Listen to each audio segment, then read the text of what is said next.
Hello guys, welcome back to my channel. কেমন আছো তোমরা সবাই? আশা করছি ভীষণ ভালো আছো। ভগবানের কাছে প্রার্থনা করি তোমরা সবসময় খুব ভালো থেকো। তো চলে এসেছি আজকে আরও একটা পুরুলিয়া নতুন ব্লগ নিয়ে। আর আজকের ব্লগটা হচ্ছে যে এখানতে মোটামুটি বড়দির বাড়িতে আমি নিজে কাটিয়ে দিলাম প্রায় 10 দিনের মতন। তো এরপরে তো যেতে হবে, মানে বড়দির বাড়িতে থাকার দিন শেষ হয়ে গেল আর কি। আর মা ভাই থাকাকালীন ছিলাম হচ্ছে 3 দিনের মতন। তো এরপরে মেজদির বাড়ি যাওয়ার পালা এসে গেছে। তো বড়দির বাড়িটা সেজন্য একটু তোমাদেরকে ঘুরিয়ে ঘাড়িয়ে দেখিয়ে দিচ্ছিলাম। বারান্দাটাকে ভীষণভাবে মিস করব। দিদির এই যত্ন করে ফুল গাছ লাগানো, এই ফুলগুলো ফুটেছিল কি সুন্দরভাবে। দেখো আমরা যাচ্ছি বলে ফুলগুলোও কি মানে কীরকম মন মারা হয়ে যায়, ঝরে যাচ্ছে, মানে মন খারাপ হয়ে গেছে, ওদেরও ভালো লাগছে না। বাড়িটা আবারও সে একা একা হয়ে যাবে, চুপচাপ হয়ে যাবে। আমরা ছিলাম কদিন বেশ হই করছিলাম, ভালো লাগছিল। তো দিদির আবার মন খারাপ হয়ে যাবে, সানা একা হয়ে যাবে, তো এইগুলো একটু মন খারাপ হয়েছে। তবে মেজি বাড়িতে থাকাকালীন ওরা সবসময় আমাদের কাছেই থাকবে, বাট তাও আর কি। তো এই ফ্ল্যাটটাকে ভীষণ মিস করবো। জানি না আবার কবে এখন আসবো, হয়তো আবার 1 বছর পর, বা তার আগে হয়তো হতেও পারে, বা তারও পরেও হতে পারে, জানি না এখন কবে মানে আসবো আবার। তো একটু বাই বাই করে দিলাম, মনটা একটু খারাপ লাগছিলই। তো প্রথমে দেখো আমি তো স্নান টান করে চুল টুল শুকিয়ে নিলাম রোদেতে বসে বসে। তারপরে এই যে এই সোয়েটারটাকে এই রোদের মধ্যেও পরতো, তখন বাজছে কি দুপুর 2টো বেজে গেছে যেতে যেতে। ওখানেই খাওয়া দাওয়া করবো আজকে মেজদির ফ্ল্যাটেই। তো যাওয়ার সময়তে এই সোয়েটারটাকে পরতে হলো গরমের মধ্যে, কারণ ব্যাগে আর জায়গা নেই, সব ব্যাগ প্যাকড আপ হয়ে গেছে, আর একটুও মানে কিছু ঢুকবে না, এরকম ব্যাপার হয়ে গেছে। তো বড়দি যাওয়ার সময় আবার সানার জন্য থালা বাটিও নিয়ে গেল। তাই বলছিলাম যে তোর কি ওখানে থালা বাটি পাবি না?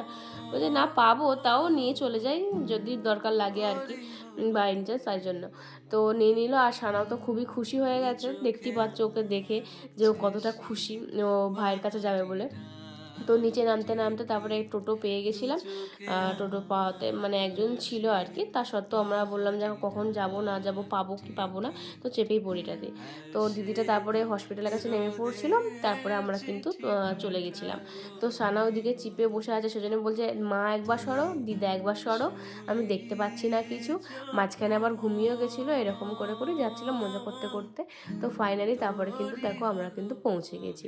তো এই যে আমরা মেজদির ফ্ল্যাটের নিচে পৌঁছে গেছি। আর ওরা থাকে তো সবার উপরে একদম ছাদ ঘরেতে থাকে, তো সেখানেই যাব। চলো, আর তখন তোমার সাথে একবার দেখা হচ্ছে। ওইদিকে তো মেজদি সুমিতা বারবার ফোন করছিল যে কখন আসবি কখন আসবি, এত বেলা হয়ে গেল, কখনই আর খাবি, কখনই আর কি করবি, কখনই গল্প করবো, কখনই মানে কি করব, কখনই আসবি। তাই আমি দাঁড়া দাঁড়া যাচ্ছি। আসলে বাড়িতে বাচ্চা থাকলে যেটা হয় আর কি, সানা বেরোবে যখন, ওর নাক পটি পেয়ে গেছে, ওনাকে খাওয়াতে হচ্ছে 10 বার, নিজেদের স্নান পুজো আরে সব কিছু আছে। তো সকালের খাওয়া দাওয়া হয়েছে সেই সব, তো সব কিছু মিলিয়ে করতে গিয়ে অনেকটাই বেলা হয়ে গেল। আর সৌগতদাও আসবে, সৌগতদা অফিস থেকে এখানে ডিরেক্ট চলে আসবে। এদিকে ডোডো তো পুরো চমকেই গেছে, মামার সাথে বসে বসে খেলছিল খাটেতে। তারপরে ছানা দিদিকে দেখে ও পুরো চমকে গেছে, আমাদেরকে সবাইকে দেখে ভীষণ খুশি হয়ে গেছে যে হঠাৎ করে কোথা থেকে সবাই মিলে চলে এলো আমাকে সারপ্রাইজ দিতে। আর ও হচ্ছে যে সানাকে বড্ড ভালোবাসে, আর সানাও ডোডোকে ভীষণ ভালোবাসে। তবে সানার থেকেও ডোডো আবার সানাকে বেশি মানে ভালোবাসে আর কি, দেখেই বুঝতে পারা যায়। মানে ভিডিও কল যখন করি আমরা সন্ধ্যাবেলা, তো প্রত্যেকদিন ভিডিও কল করি আমরা 3 বোনে, একটা গ্রুপ ভিডিও কল করি। তো ও যখন সানার মুখটা দেখে না ডোডো, সে কি হাসি তোমাদের কি বলবো, ভীষণ হাসে, ভীষণ ভীষণ ভালোবাসে। দুজনে যদি প্রথম দেখা হয়নি তখন দুজনকে মানে জড়িয়ে ধরবে, চুমু খাবে, কত কিছু করবে। তারপর আবার কয়েক মিনিট পরে দুজনে মারপিটা শুরু হয়ে যাবে, আবার ভালোও বাসবে, এরকম চলে আর কি ওদের খুনসুটিটা। তো ভালো লাগে দেখতে, ভাই বোনের ভালোবাসা এরকমই হয়, সম্পর্কগুলো এরকমই হয় আর কি, আমাদেরও যেমন তোমাদেরও আশা করি এরকমই হয়। তো এই হচ্ছে মাকে সব ঘুরিয়ে ঘুরিয়ে দেখাচ্ছিলাম মেজদি ফ্ল্যাটটা। মায়ের তো মানে এসে ভীষণ পছন্দ হয়ে গেছে, বলছে যে দারুণ, তোর ফ্ল্যাটটা আমার বেশি ভালো লাগছে, রিমোট থেকেও তোর ফ্ল্যাটটা আমার বেশি ভালো লাগছে, মানে জায়গাটা ভালো, সঙ্গে সঙ্গে টোটো পাওয়া যাচ্ছে, তারপরে ছাদটাও রোদটা পাবে, কারণ বড়দির বাড়িতে কী বলতো একদম রোদটা সেরকমভাবে ঢোকে না, ঢোকে অল্প, কিন্তু মেজির কাছে কি রোদ ঢুকুক না ঢুকুক এমনিতে রোদ ঢুকছে, আবার ছাদকে গেলে তুমি রোদ পেয়ে যাবে। মানে একটু বাইরে বেরোতে পারবে। আর বর্দির কাজটা কি বলতো, একদমই মানে নিচু, ফ্ল্যাট মানেই ওরকম, কিন্তু তাও একদম যেন নিশ্চুপ টাইপের। আর মেজদিকটা বেশ সবাইকে দেখতে পাবো, ছাদে সবাই আসছে যাচ্ছে, রাস্তাঘাট সব কিছু দেখতে পাওয়া যাচ্ছে, বেশ ভালো লাগছে সেজন্য। আরও সেজন্য মায়ের এটা বেশি পছন্দ। বর্দিতে মন খারাপ আছে, বর্দি বলছে মা তুমি তার মানে আমার কাছকে কি আর যাবে না, একে নিয়ে আসবে বরাবর এপারে। মা বলছে যে না রে, সবার কাছে কি যাবো, কিন্তু সমুরটা বেশি ভালো লাগছে, এরকম ব্যাপার আর কি। তো এই নিয়ে ভীষণ হাসাহাসি গল্প টল্প হলো। তারপরে তো এদিকে যেহেতু বেলা বেড়ে গেছে, বাচ্চাগুলোকে মা ডোডোকে খাইয়ে দিচ্ছে, আর বড়দিও এদিকে সানাকে মেখে খাওয়াচ্ছে। আর এদিকে টোনাটুনির সংসারটা কেন দেখালাম বলতো, এই যে টোনাটুনি দুজন মিলে বেশ ভাত টাত বাড়ছে, সুমিতাও হেল্প করছে, ধরে নিয়ে যাচ্ছে, তো সেই জন্যই আর কি একটু দেখালাম। বেশ ভালো লাগছে ওদের টোনাটুনির সংসারে, টোনাটুনির কাণ্ড কারখানা দেখতে। দুজন মিলে সকাল থেকে রান্না বান্না করেছে, সবজিগুলো সব সুমিতা কেটে দিয়েছে, দিদি টুকটুক করে রান্না করেছে।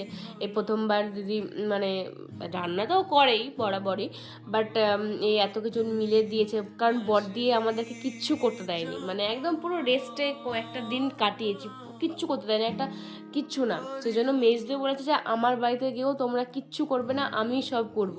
তো সেই কারণে ও নাকি ভোর যে 8টা 9টার আগে ওঠে না, সে নাকি 5টার সময় উঠেছে, সব স্নান টান করে পুজো টুজো করে তারপরে রান্না বান্না করেছে, এরকম ব্যাপার। বলছে যে আমি এই কটা দিন তোমাদেরকে কিচ্ছু করতে দেবো না।